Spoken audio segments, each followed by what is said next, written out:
20 Januarie. Jesus Christus is ons broeder. Hy is die beliggaaming van die waarheid. Hiervoor is ek gebore, en hiervoor het ek in die wêreld gekom, om vir die waarheid te getuig. Elkeen wat uit die waarheid is, luister na my stem. Johannes 18, vers 37.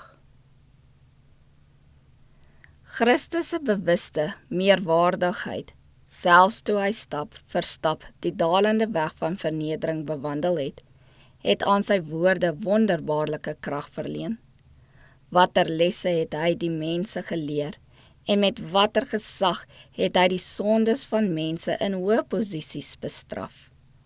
Waarheid was vir hom waarheid, en dit is nooit in sy hande verdraai nie, want hy was die bron van waarheid. Hiervoor is ek gebore, sê hy, en hiervoor het ek in die wêreld gekom, om vir die waarheid te getuig. Hy was die beliggaaming van waarheid en heiligheid. Hy wat in die raadsitting van God teenwoordig was, wat in die allerheiligste plek van die ewige gewoon het die dinge gespreek waarvan hy geweet het. Maar die mense wat daarop aanspraak gemaak het, dat hulle hooggeleerd is en geestelik insig het nie sy bedoeling verstaan nie. En wat sedert die voortyd deur die Vader en die Seun tot stand gebring is, het hulle as kritiek in hul onkunde veroordeel. Christus die gekruisigde trek siele gedurig deur na hom toe.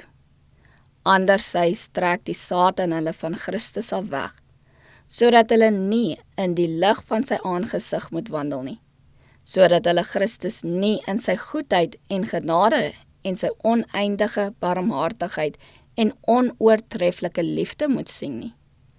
Hy versper die weg deur die bekoring van wêreldse aanloklikhede voor te hou, sodat God in Christus nie waargeneem kan word nie. Maar Christus het gekom sodat almal wat in hom glo gered kan word. Soos die blom hom tot die son keer, sodat die helde strale kan help om sy skoonheid en simmetrie te volmaak.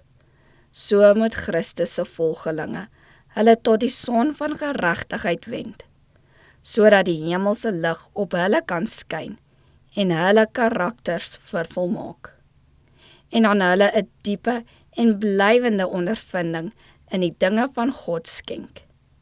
Dit is buite ons mag om 'n denkbeeld te vorm van die seëninge wat deur Christus binne ons bereik gebring word. As ons maar ons menslike pogings met goddelike genade sal verenig.